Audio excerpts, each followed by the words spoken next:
So ఇప్పుడు movies like movie stars విషయం పక్కన పెడితే రాజకీయాలకు వద్దాం మనము.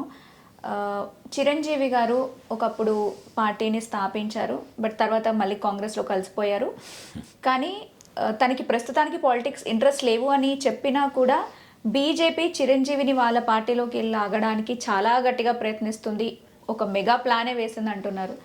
సో దీనికి సంబంధించి మీరేమంటారు? అంటే చిరంజీవి గారు ప్రత్యక్ష రాజకీయాల్లోకి వెళ్ళడానికి సిద్ధంగా లేరు. బీజేపీతో ఆయన రిలేషన్ నడుస్తోంది చాలా కాలంగా, కానీ ఆయన ఇన్సైడ్ వెళ్ళి లో ఉండి చేయట్లేదు, బీజేపీతో ఉండి చేస్తున్నాడు అంతే. ఆయన లోపలికి వెళ్ళడానికి సిద్ధంగా లేడు. బీజేపీతో ఉండడానికి ఆయనకు అభ్యంతరం కనిపించడం లేదు. అంటే ఆయన రాజకీయాల నుంచి బయటకు వచ్చేస్తున్నానని చెప్పారు తప్ప కాంగ్రెస్ పార్టీకి రాజీనామా చేయలేదు. 2014 ఎన్నికలలో ఆయన కాంగ్రెస్ పార్టీకి ఆయనే స్టార్ క్యాంపెయినర్. అప్పుడు తెలంగాణలోను ఆంధ్రాలోనూ కూడా. ఆంధ్రాలో క్యాంపెయిన్ టోటల్గా ఆయనే బాధ్యత భుజాన వేసుకున్నారు. ఆ రోజున చిరంజీవి గారు, డొక్కా మాణిక్యవరప్రసాద్, అలాగే కొప్పుల రాజు గారు, వీళ్ళు ముగ్గురు కాంగ్రెస్ పార్టీ ప్రచార బాధ్యతలు, ఇతర వ్యవహారాలు భుజాన వేసుకున్నారు. అంటే కిరణ్ కుమార్ రెడ్డి గారు కూడా ఆ రోజున కాంగ్రెస్ పార్టీకి వెన్నుపోటు పొడిచి వెళ్ళిపోయారు ఆఖరి నిమిషంలో. చివరి ముఖ్యమంత్రి ఆయన ఉమ్మడి రాష్ట్రానికి. ఆయన కూడా చివరిలో కాంగ్రెస్ పార్టీకి వెన్నుపోటు పొడిచి సొంత పార్టీ పెట్టుకుని వెళ్ళిపోయాడు. ఆ టైంలో, ఆ కష్టకాలంలో పార్టీని ఆదుకుని నడిపించినవాడు చిరంజీవి. మిగిలిన ఇద్దరి కంటే కూడా ఈయనే పవర్ఫుల్. ఏది కొప్పుల రాజు గారు ఆయన ఆర్గనైజరు, మాణిక్యవరప్రసాద్ గారికి ఆయన లిమిటేషన్స్ ఆయనకున్నాయి. కాబట్టి అందరినీ కలుపుకుని వెళ్ళగలిగినటువంటి ఒక అన్ని విధాల సమర్థుడు చిరంజీవి. అందుకని ఆయన భుజాల మీదే ఎక్కువ బాధ్యత పడింది. అంటే ఆ టైంలో వినిపించిన మాట ఏంటంటే ఖర్చు కూడా ఈయనే పెట్టుకున్నారని, చిరంజీవి గారే పెట్టుకున్నారు అని. అలా ఆయన బాధ్యత తీసుకుని 2014 ఎన్నికల్లో ఆంధ్రప్రదేశ్లో ఒక ప్రయత్నం చేశారు, కానీ అది వర్కౌట్ అవ్వలేదు. ఆ తర్వాత ఆయన నెమ్మదిగా రాజకీయాల నుంచి పక్కకి జరగటం మొదలుపెట్టాడు. నేను రాజకీయాలు వదిలేస్తున్నాను, సినిమాల్లోకి వెళ్ళిపోతున్నానని చెప్పారు తప్ప టెక్నికల్గా కాంగ్రెస్ పార్టీకి రిజైన్ చేయలేదు. కాంగ్రెస్ పార్టీతో నాకు విభేదాలు ఉన్నాయనో, లేకపోతే ఆ పార్టీ నుంచి నేను బయటకు వచ్చేస్తున్నానో రిజైన్ చేయలేదు. అందుకని టెక్నికల్గా ఆయన మెంబరే. అలాగే ఆయన్ని తొలగిస్తున్నట్టుగా వాళ్ళు ఎప్పుడూ మాట్లాడలేదు. ఈ మధ్య కూడా ఎక్కడో ఆయన సభ్యత్వం గురించిన చర్చ జరిగింది కాంగ్రెస్ పార్టీలోనే, వితిన్ పార్టీ జరిగింది. అయితే ఈయన రాజకీయాల్లో నుంచి బయటకు వచ్చేసానని చెప్పిన తర్వాత 2014 అంటే 15 నుంచి ఈయన దూరంగానే ఉన్నాడు రాజకీయాలకి. కానీ సోము వీర్రాజు గారు బీజేపీ పగ్గాలు తీసుకున్న తర్వాత, ఆయన పగ్గాలు తీసుకున్న తర్వాత ఢిల్లీ నుంచే విజయవాడ వెళ్లకుండా హైదరాబాదులో దిగి చిరంజీవి గారి ఇంటికి వెళ్ళి ఆయన ఆశీర్వాదం తీసుకుని వెళ్ళాడు. అది మీడియాలో వచ్చింది. అంటే బీజేపీ ఏపీ ఇన్ఛార్జికి ఈయన ఆశీర్వాదం ఇవ్వటం ఏమిటి అని ఒక చర్చ జరిగింది ఆ రోజునే. అప్పటి నుంచి ఈయనకి కొంత బీజేపీతో దగ్గరగా ఉంటున్న అభిప్రాయం ఉంది, కానీ ఆయన ఎప్పుడు ఇతర కార్యక్రమాల్లో ఇన్వాల్వ్ కాలేదు. తనంతగా తాను ఎప్పుడు అనౌన్స్ కూడా చేయలేదు. అయితే పవన్ కళ్యాణ్ గారు మోదీతో, అంటే జనసేన పార్టీ అనేది బీజేపీతో బాగుంటుంది, టీడీపీతో ఎంత అంతర్గత విభేదాలు ఉన్నా వీళ్ళు మంచిగా కలిసి ఉంటున్నారు, సో ఆ కారణం కూడా పవన్ని దృష్టిలో ఉంచుకొని ఆయన కూడా హెల్ప్ చేస్తారేమో అని చెప్పేసి చిరంజీవిని లాగే ప్రయత్నం చేస్తున్నారు. అందుకే కిషన్ రెడ్డి ఇంటికి సంక్రాంతి సంబరాలకు పిలిచిన, last year Padma Vibhushan award ఇచ్చిన, అదంతా వాళ్ళ ప్లాన్లో భాగమే అనేటువంటిది కూడా వినిపిస్తుంది మనకి. సో అంటే చిరంజీవిని వాడుకోవాలి అనేది బీజేపీ అనుకుంటున్న మాట వాస్తవమే. అంటే ఈయనకున్నటువంటి ఇమేజ్ని బీజేపీకి వినియోగించుకోవాలని వాళ్ళు అనుకుంటున్నారు.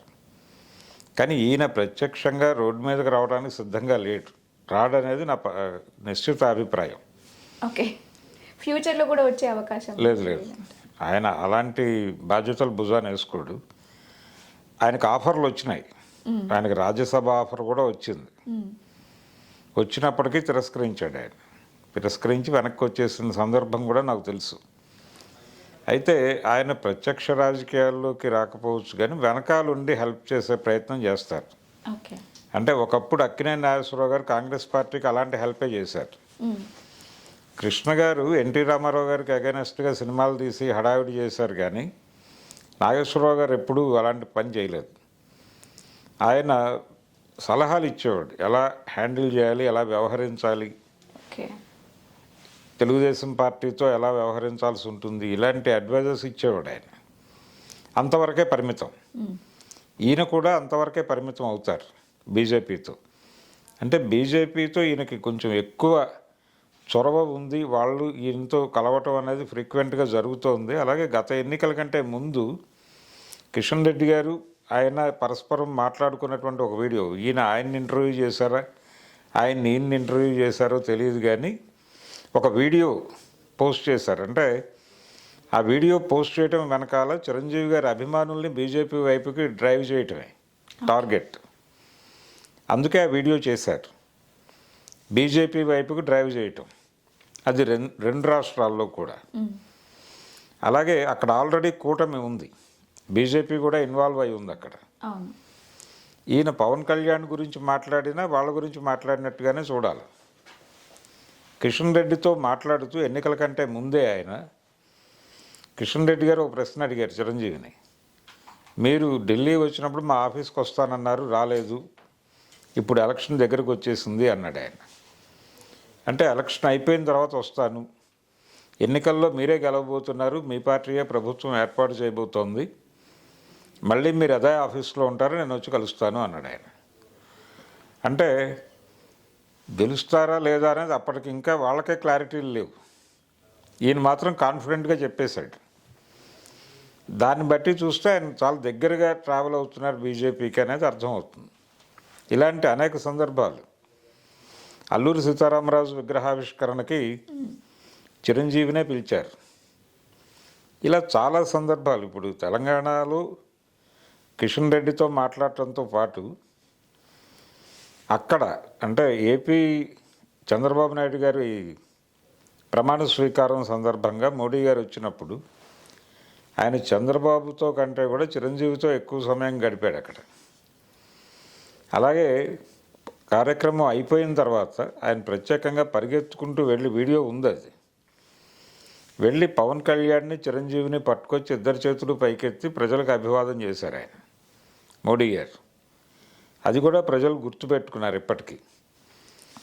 అంటే తెలుగుదేశం పార్టీకి ఒక కాషన్ నోటీస్ లాగా చేశాడు ఆయన. అంటే మేము మీ మీద డిపెండ్ అయ్యి లేం, మాకు ఆల్టర్నేటివ్ ప్లాన్ ఉంది, వేరే డిజైన్ ఉంది. అంటే మాకు పవన్ కళ్యాణ్ ఉన్నాడు, చిరంజీవి ఉన్నాడు, కాబట్టి మేము మీ మీద డిపెండ్ అయ్యాము అనేటువంటి అభిప్రాయంతో మీరు ఉండొద్దు అని చంద్రబాబు నాయుడు గారికి ఒక ఇండికేషన్ ఇచ్చారు దాని ద్వారా. అట్లా బీజేపీ ఆడుతున్నటువంటి గేమ్లో చిరంజీవిని కలుపుకుని పెడుతున్నారు వాళ్ళు. చిరంజీవి గారు కూడా ఈ వాతావరణం ఇలా ఉంది కాబట్టి దీన్ని డిస్టర్బ్ చేయకుండానే ఆయన వ్యవహరిస్తున్నాడు. అంటే అందరి వాడుగా కనిపిస్తున్నాడు ఆయన. ఆయన ఏదో ఇప్పుడు బీజేపీ తీర్థం పుచ్చేసుకుంటే కాంగ్రెస్ పార్టీకి రిజైన్ చేశారా ఈ చర్చ అంతా వస్తుంది. ఆ చర్చ రావటం కూడా ఆయనకి ఇష్టం లేదు. ఆయన సినిమాలు మాత్రమే చేస్తూ అందరి వాడుగా కనిపించే ప్రయత్నమే చేస్తాడు. ప్రత్యక్ష రాజకీయాల్లోకి రావటం, ఆయన గవర్నర్ అయిపోతారని, ఇంకేదో రాజ్యసభకు పంపిస్తారని, కేంద్ర మంత్రి అయిపోతారని, ఇలా రకరకాల ప్రచారాలు జరుగుతున్నాయి కానీ అవేవి ఆయన ఎంటర్టైన్ చేయడానికి సిద్ధంగా లేరు.